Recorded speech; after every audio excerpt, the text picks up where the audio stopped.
Joe and I were at a wedding in Cyprus that I did for an ex-Tonbridge Angels goalkeeper a few weeks ago, and you can see the pictures there. There's the bride and groom, and there's Joe and myself. And do you ever do in your job, whether you're paid or not, do you ever do it and you come away and you think, I've done that really well?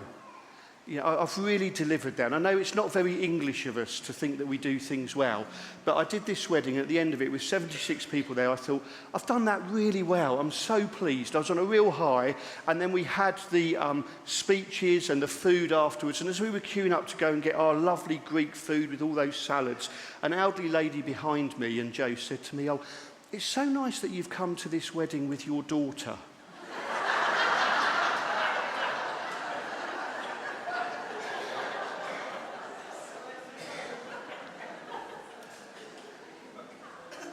And then I had to queue up with her through all the salads, and she's trying to make, like, oh, that's a lovely green salad. I think, you think I look really, really old. Sometimes we don't see properly, do we? What? Seriously, I'm right on the edge with that music and that. Sometimes we don't see properly. I think Vincent van Gogh, the artist, is someone who saw deeply.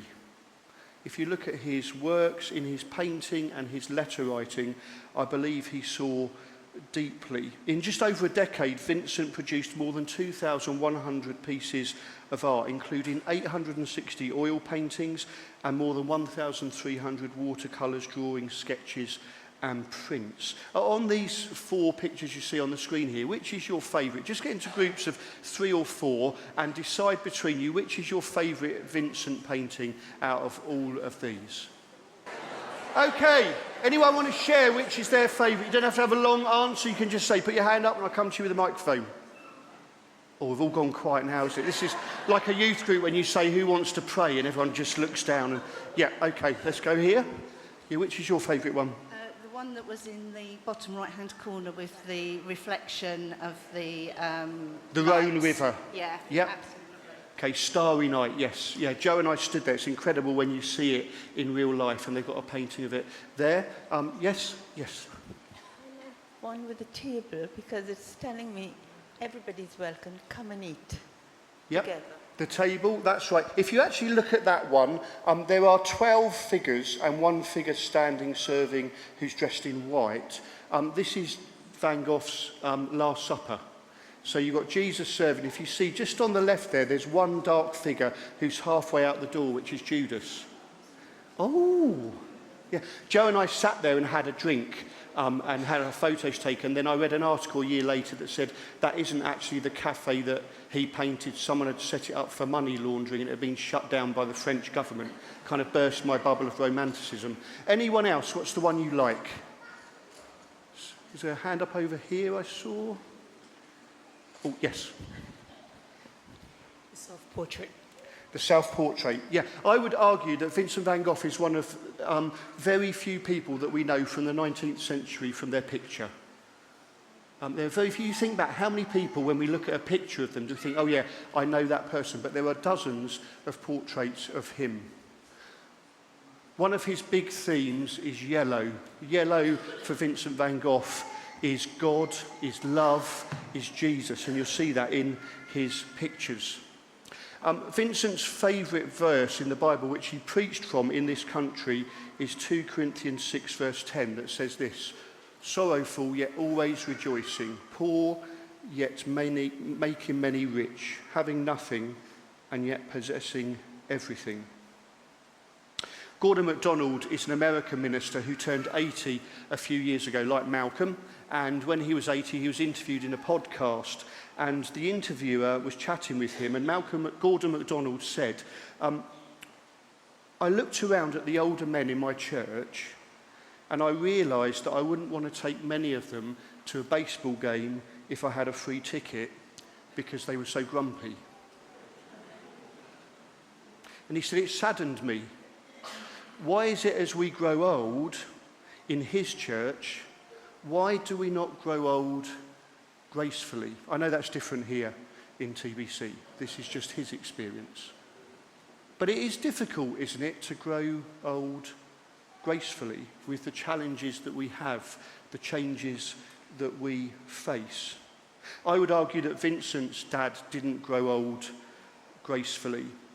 His parents were middle class. They were Dutch. His dad was the minister of a Dutch Reformed church. And there was a child that was born before Vincent who died very soon and was buried in the graveyard.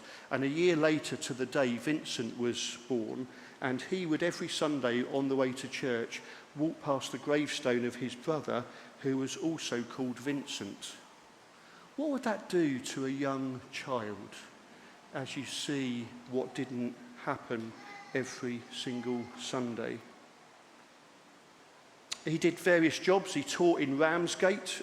As a family, we went there on our camping holiday this last year. The family were very excited to go there with me and to have my photo taken. On the board it said this was the 2 happiest months of his life, a very brief life that didn't go into his 40s. After this, he went and worked with the Methodist minister, where he preached a sermon on that Bible verse. Then he worked in a bookshop for 6 months. If any of us are young and we think, I keep flitting around between jobs and I don't know what I'm doing, don't panic. One priest, an elderly priest, said to a young priest, no one really knows who they are until they get to about the age of 40.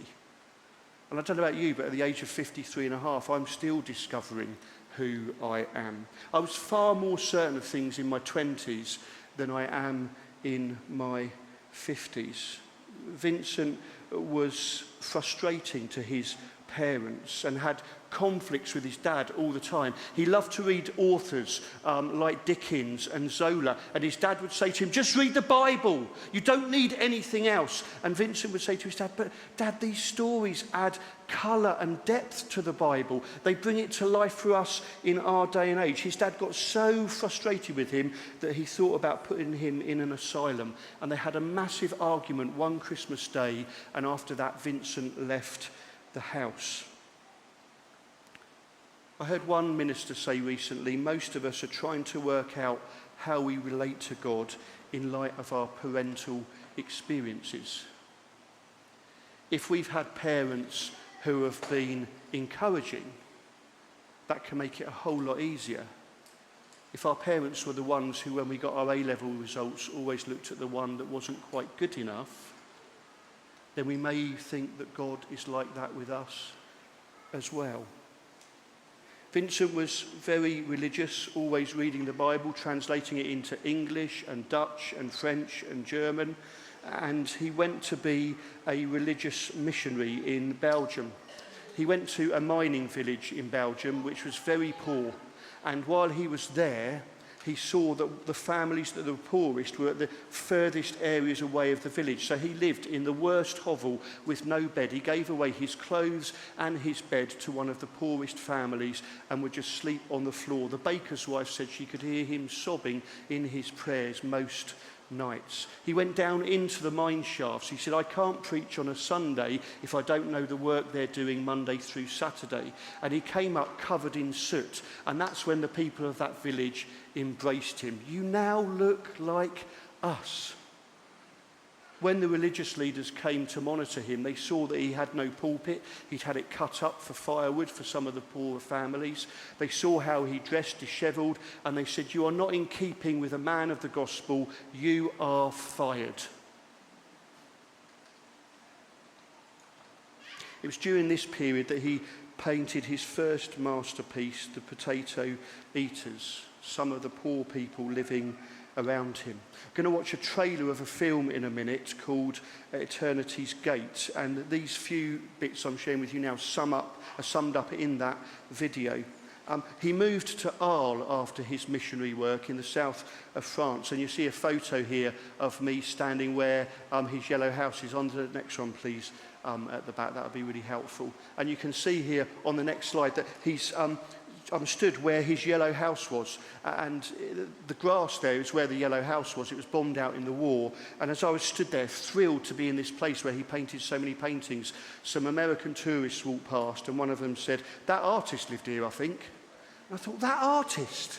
This is where creativity happened. One lady who was 113 when she was interviewed remembered Vincent van Gogh when she was a 13-year-old, and he used to come to her uncle's fabric shop, and she said that he was dirty, badly dressed and disagreeable, very ugly, ungracious, impolite and sick. Not really what you want on your CV, is it, as a human being?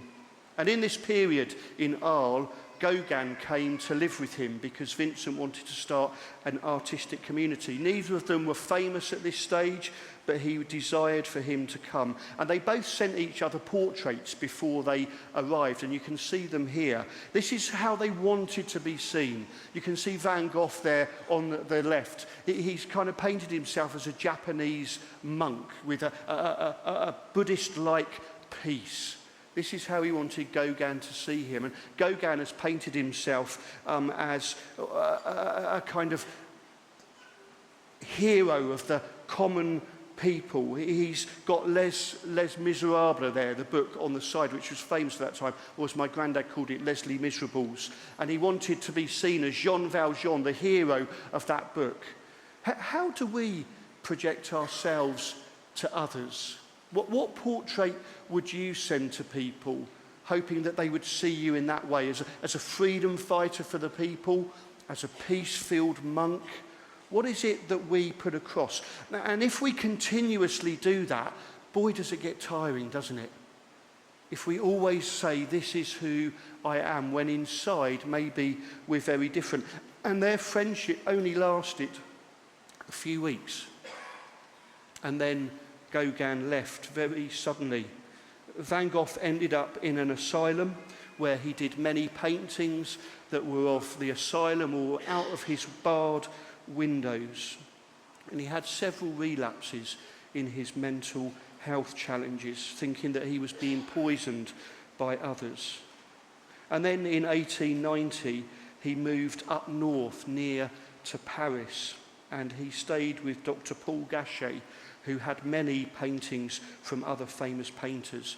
During this period of 70 days, he painted 70 oil paintings, an incredible output.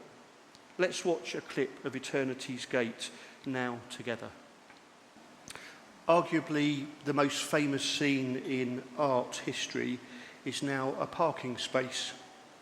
Joe and I went there, and the building where Vincent gave the ear that he cut off no longer exists. It's a bit like the cross in Jerusalem.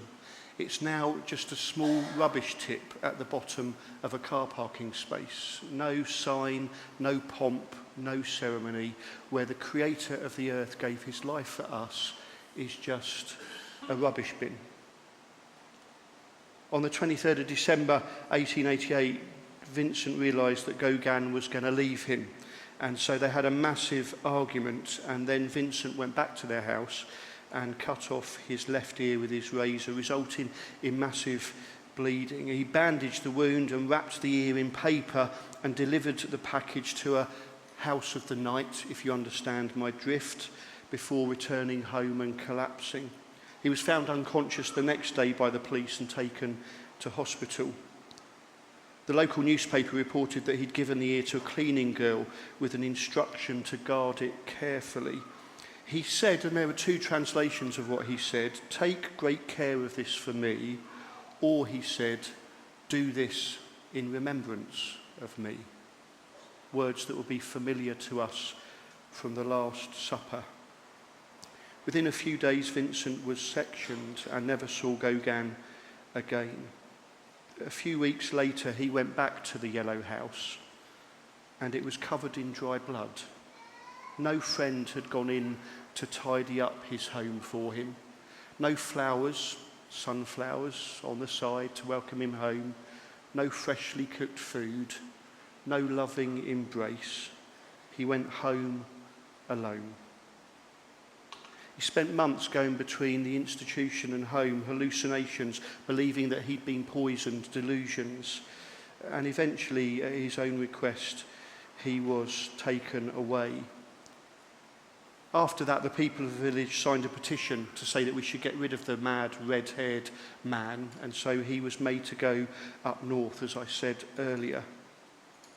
He'd stayed in Paris before when he was younger with his brother for a couple of years, and when Joe and I were there for our wedding anniversary, for our 25th, we didn't realise it was the Olympics, so we couldn't get near any of the big sites in Paris. We kind of looked at, oh, there's the Eiffel Tower, I think, from a distance. And so we had to look at other things in Paris to make the most of the couple of days. And we ended up in Montmartre, where Van Gogh lived for a couple of years. And I was really moved when we went to his flat, and you could see the flat there, and then you can see the pressing of the digits next to it for which flat you want to get into. And somebody has put above all of those, Van Gogh, press here, and then there's an arrow pointing up to heaven. I love it that people haven't scrubbed that away. He died sadly and brutally. And his brother, who came to see him, said his last words were, "The sadness will last forever." UK statistics tell us that 1 in 4 people live with some kind of mental health challenge. If we've seen the newspapers and the media with the Cambridge lecturer this week, we see how those pressures can come in on us. We live, I believe, in a culture where our mental health challenges are seen as afflictions, something that we should hide. And yet I wonder if they should be seen as sacred, as something that is part of us. Doesn't the scriptures say that in our weakness we are made strong? I've been to so many big Christian events as a teenager, and I'm not knocking them, but they were always, it seemed, about me triumphing and me being amazing. And yet the biggest triumph in Christianity is a naked carpenter hanging on a cross, believing that God had deserted him. Jesus, the Son of God, transformed history in that moment of weakness. Neil, are you saying wallow in our weakness? Serve our self-pity? No. I'm saying acknowledge it, own it, and allow it to be part of us as we become more the person that Jesus wants us to be. If we hide our mental health challenges, if we pretend they don't exist, they will not go away. They will just stay in the background. When we acknowledge them as part of who we are and say, God, this is me, I believe we hear God speak back to us, and I love you as the person you are. I've had my own mental health challenges over the last year, and it's brought me closer to God. Do I wish I'd had them? No. Do I wish I could have avoided them? Yes. But they are what they are. They're part of being human. Have I felt uncomfortable? Absolutely. Have I felt foolish? 100% at times. But actually, in those moments, you have come alongside me and said, Neil, we love you. Or Neil, I've struggled in similar ways to you, and I will walk and pray with you. If I'd kept it hidden, it would have got bigger and stronger and more overwhelming. Sorrowful, yet always rejoicing, is the verse that Vincent van Gogh clung to. Oh, I love this postcard that I found in an antique shop in Arles. It's apparently of Van Gogh. I've searched the internet and I cannot find it anywhere, and I wouldn't be surprised if it's a fake. But in my little heart and mind, it's real. And the reason I love it, if you look at it closely, is that after a day's painting in Arles, Vincent van Gogh has a face filled with hope and joy. That even in the midst of his struggles, he still found life. He sold one painting in his lifetime to one of his friend, Theo, his brother's friends, who really was doing him a favour and wasn't that bothered about it. On the 15th of May 1990, the portrait of Dr. Gogh that you can see on the screen was sold within 3 minutes for $82.5 million. And a few years ago, the Orchard of Cypresses, which is on the screen, was sold for $117,200,000. when I die, my paintings that are in my mum's loft are going to be worth millions. Why is Vincent a hero of everyday faith for me? Two things. God was in his work. His good friend Emile Bernard said he loved those olive trees and he was preoccupied by their intense symbolism. Because of Christ in Gethsemane, I am painting olives, he wrote to me. Van Gogh saturated his paintings with yellow light, which, as I said, symbolised God's love and God's presence with us. You can see this photo that Joe took when we were camping a few weeks ago near Canterbury. Just an ordinary, common place, but when she came in with her iPhone and showed me that, I thought, wow, what a world we live in. What a precious place in an ordinary scorched field to be reminded of the love that God has for us. In his letters he makes it clear, God is love. And God is represented by the colour yellow in my paintings. And if you look at this of the sower through that lens, you can see that God is present everywhere. If you look at it in detail, the yellow light just flicks up in every single place. So if we're feeling today that God's love is not touching me, God wants to say to you, the light of God's love is here for you as well. And the second reason he's a hero of my everyday faith is that he didn't let go of God. His experience at the hands of the church and of his father as a minister were, in my opinion, shocking, legalistic, and as far from a loving God as I would hope to be. And you can see this in his painting Starry Night. If you look at this painting, the church is tiny. Churches in paintings were always huge, always dominated the skyline at the time that he was painting, but he's made it small and he's put his faith in the God of the solar system. He found God in nature. What would it have been if his father had been loving to him? A guy called Russ Ramsey went to a Vincent exhibition in the late 1990s in his city in America. And he said when you got to the end of it, you went into the gift shop and you could buy a coffee mug. And the coffee mug had a note beside it that said, if you fill this with hot liquid, Vincent's ear disappears. And Ramsey said, it broke my heart, and it still does, that we would take somebody's challenges in life and reduce them to a joke. In his book, Van Gogh Has a Broken Heart, he says, be gentle. This is a hard world. This is one of my paintings that hangs in our house. I painted it quite a few years ago, and the way I paint when I do stuff like this, and I'm not brilliant at it, is I just think of a Christian word and then I paint. So this is based on the word hope. And as I was painting it for a couple of hours with a palette knife, I was just praying the word hope and thinking of people that I thought needed hope. And every Thursday at my house, ministers used to come around and we'd have lunch together and we'd pray and we'd read scripture and we'd chat. And one day, one of the ladies that came, really talkative lady from here called Astrid Biryani, I think her surname was. Astrid Vaswani, that's it. Oh, I fancy a biryani now. Astrid Korma, we call her. And Astrid came and she always talked, if you know, she could talk for England, Ireland, Wales, all of them. And she came in and she didn't say one word in the 2 hours that we were there. And then she emailed me later and she said, Neil, I was sat opposite that painting that you did. And in my journal, a week beforehand, I was feeling that I needed hope. And I wanted to paint a picture of what hope looks like. And I had it in my head, but I couldn't get it onto the paper of my journal. And I went and I sat in your room, and what you'd painted is exactly what was in my head for having hope in God. She said, can you please do me a copy of that painting? I did it small, I didn't want to waste a lot of paint. But I did it for her, and I was reminded yet again that there is power in artwork. When we see deeply into art, art sees deeply into us. Do you, do I, look at the world we live in deeply? Do we find hope in it? More importantly, do we find God in it?